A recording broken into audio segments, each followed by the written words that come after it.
कटवटी है, पूरब में कोसी, दक्षिण में गंगा, पश्चिम में गंडकी, शालिग्राम में, उत्तर में हिमालय। इतना दूर तक पहले मिथिला था, आज बिहार नेपाल हो गया।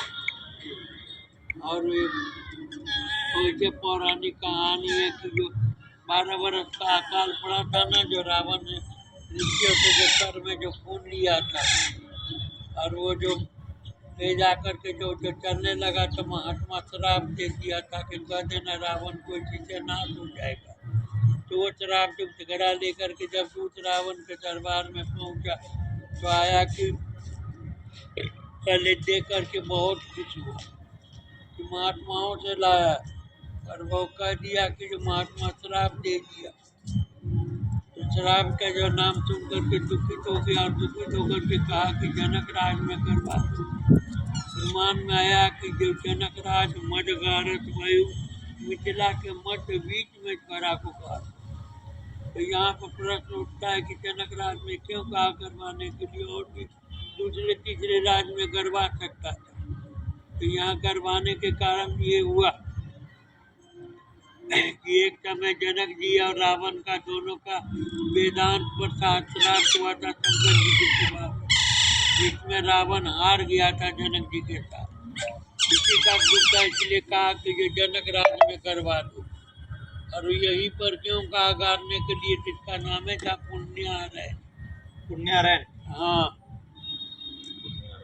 और पुंडरीक ऋषि का आश्रम भी था। तो जहाँ पुण्य का जो विशेषता होगा वहाँ पर गारने से पुण्य की क्षति हो जाएगी, तो नाश हो जाए। यही दो कारण सोच करके यहीं पर वो घड़ा को करवाया था, जिसको लेकर 12 वर्ष का जो महाकाल पड़ गया। ये प्रजा लोग दुखी हो गए। महाराजा जनक से प्रार्थना किए, बड़े बड़े ऋषि महर्षियों को बुला करके पूछे कि हम क्या करेंगे ताकि वर्षा होगी, आप लोग विचार करके बताएं। तो लोग विचार करके बताएं कि आप भले सी जग करके और हल को चलाएंगे तो ऐसा आता है प्रमाण में कि वर्षा हो। तो ये हुआ कि जनक राज मिथिला इतना दूर तक तो बताए कि जो नहीं, जो आपके जो पश्चिम फाटक के जो 3 योजन 12 कोस के बाद वहाँ जनकपुर का भी 4 माइल का फाटक था। उत्तर में धन था, पूर्व में कल्याणेश्वर महादेव, दक्षिण में विजय था, पश्चिम में जलेश्वर। तो जलेश्वर से ये 12 कोस की दूरी पर ये पुण्यारय नाम का वन जंगल था। तो वहाँ से 88,000 ऋषियों के साथ आए थे, जो शहर में जो जानकी मंदिर वर्तमान में आप देख रहे हैं, जहाँ पर जो है पड़ाव पड़ा। फिर वहाँ से उत्तर पश्चिम कोण में जाकर के 2.5 किलोमीटर दूर जाकर के हलेठी यज्ञ किए और हलेश्वरनाथ महादेव के शिवलिंग की स्थापना की। और स्थापना करके वहाँ से 3 किलोमीटर दूर चलाना शुरू किए। तो यही भूमि में आकर के जो घड़ा में लगने से जो है फूट गया और दिव्य सिंहासन निकला। प्रमाण में आया कि सिंहासन के ऊपर में और सखी समेत निकली। यह दृश्य को देख करके जनक जी महाराज यहाँ प्रार्थना करने लगे, भाई प्रगट तुम्हारी भूमि धारी। तो सखी और सिंहासन दोनों नीचे जमीन में गुप्त हो गया, और सखी के मध्य में बीच में जो भूमि पुत्री बालिका वो पृथ्वी पर बच्ची रूप में रोने लगी। इसी जगह का दोबारा 2 नाम और पड़ गया, पुण्य रथा और पुण्य उर्वरा। पुण्य रथा, रथा नाम पृथ्वी, पृथ्वी से निकली इसलिए पुण्य रथा।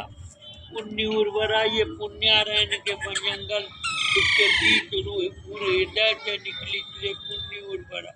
आज उसी शब्द का व्रत करके पुनौरा पुनौरा धाम करते। तो हुआ कि ये बालिका का अधिकारी भी होंगे पुंडरीक ऋषि, इसलिए कि इस समय सूर्य ग्रहण में ये जनक जी के द्वारा दान में ये पुण्यारण्य का वन जंगल जो पुंडरीक ऋषि को मिला था।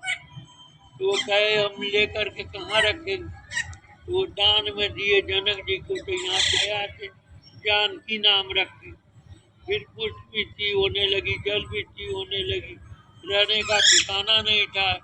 फिर वहाँ ले जाकर के कैंप में रखे 6 दिन के लिए छठी मनाए। फिर नारद जी आए तो नामकरण हुआ, तो वहाँ सीता नाम पड़ा और यहाँ जानकी। वहाँ चीता नाम इसलिए पड़ा कि चीत जो कहते हैं, हल में लोहे का फाल होता है जिससे मट्टी खोदते उसको चीत कहते हैं, और जो टूई जमीन गड्ढा को सिराव करते उसका नाम है चीता। एक दूसरे के मिलन टकराव से तीसरी बालिका की उत्पत्ति हो गई, इसलिए आया कि चीतोत्पन्ना चीता होना चाहिए। और मड़ई नाम मकान में वहाँ जो वर्षा से रक्षा करके जो 6 दिन के लिए छठी मनाया, इसलिए उसका नाम सीता मड़ई हो गया। फिर वर्षा बंद हो गई तो महाराजा जनकपुर महल को ले गए। आज ये बिहार हो गया, वो नेपाल हो गया। दोनों बट गया। हाँ।